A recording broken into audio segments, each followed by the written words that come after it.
Any questions with today's practice? A little bit shorter practice today. Did you get the tempo and the work that I thought it was okay. I didn't think it was particularly one of our better days. I thought it was a little sloppy. It started out that way. Plan was to get it, into some more team drills specific, and they'll be off tomorrow, and we'll get started again on Wednesday. Plan to keep it a little shorter today. Yeah. Yeah. I apologize if you've been asked this before, but Devereaux Lawrence, what about him made you guys interested in? Well, listen, he had a pretty good college resume. We felt he was athletic, explosive, and we felt like he could recover. In other words, he was battling an injury, and so we saw traits that are hard to find sometimes for defensive tackles, and it's hard to find that position, especially after the draft. So, he was a guy that had some production, and we kind of liked some of the things we saw. And look, he rehabbed well this offseason. He worked at it, and now he's having a chance to battle out here.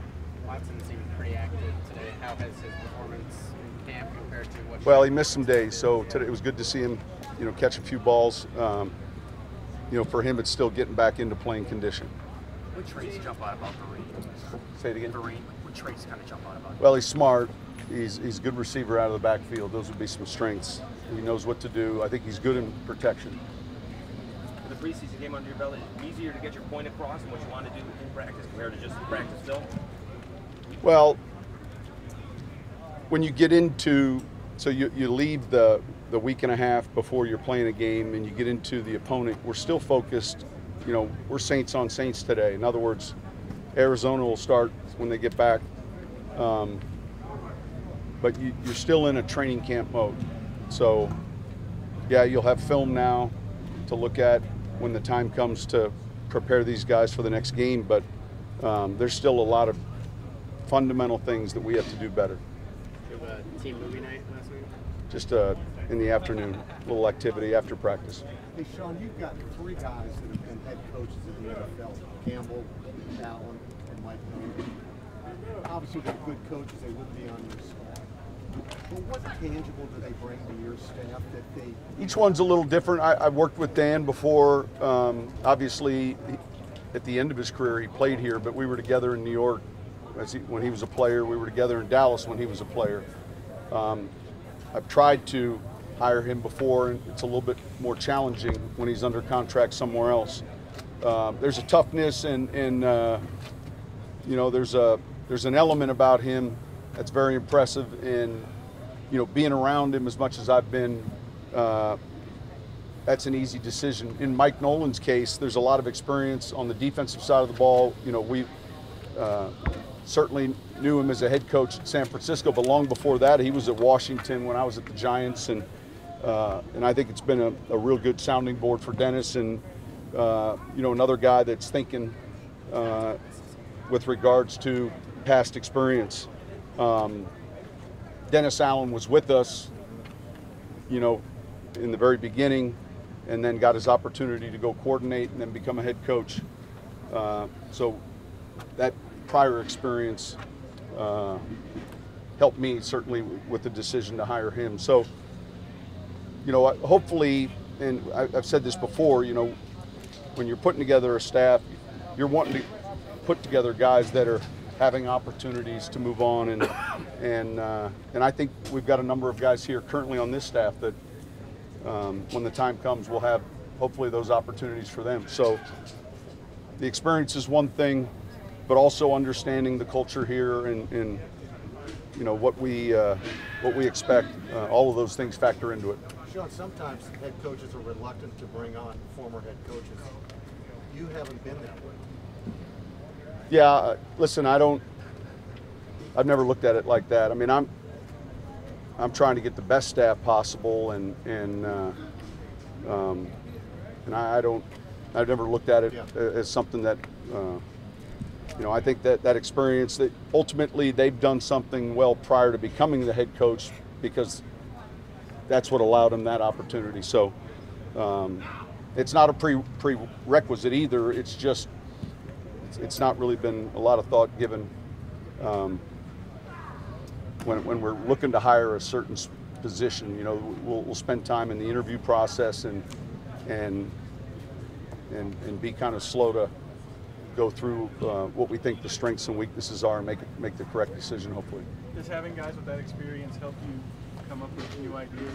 Sure, yeah. I mean, listen, there a lot of times in staff meetings, look, you want to be brought new thoughts and ideas. You know, it's frustrating if you're asking for an opinion and it's just quiet. Then you know, fortunately that's not the case, and so you know, so that environment I think is important. Sean, as far as Gary Griffin, where is he at in his progression since?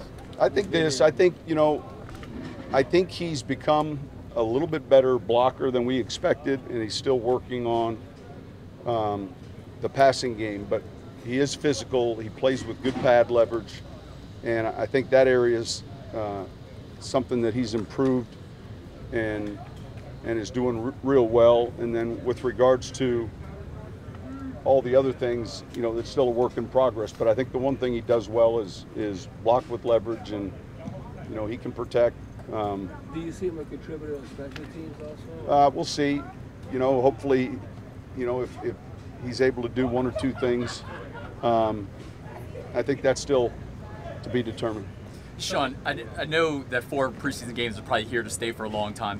But OTAs, minicamp, training camp being a month, how many games do you possibly think you would need to get a full evaluation of guys? 2 games? What's the right number there? I know 4 games is probably here to stay. Well, there's more to that question. Is it 2 games with 3 weeks of training camp? Is it 2 games with 6 weeks of training camp? If you were telling me we played this Friday and then cut the team down to 53, I'd say that's not enough. So, and I don't think that's what you're asking. So, you know, am I in favor of the current format? Look, I think there's a handful of things that we'll look closely at with regards to really the spring element of the schedule. You know, our training camp schedule works fine. You know, we have a walkthrough and we have a good full padded practice and we prepare to play another game. But I think it's more about the days that you're practicing in camp more than it is the actual contests. I don't know that they'd be ready to go to 2, and I really haven't given much thought about it right now. I mean, you know, I know this, we've got a lot of work to do. And fortunately, we've got a good month here before we're playing our first game. So that's a good thing. How much flexibility does it afford you guys to have linebackers that can do 2 or 3 different positions and, you know, multiple guys that are like that? Well, we have a couple guys that can rush. You know, that will play at the Sam and then, you know, come into a sub-rush mode. Ultimately, you, at that position, you know, you're starting 3, maybe 2, because we're seeing a lot of substituted offense personnel, and so you have to be able to play on special teams. You have to be able to somehow, if you dress for a game, play 15, 17 snaps, you know, with the numbers you have up on game day. So that's important. All right, thank you. Thanks, Coach.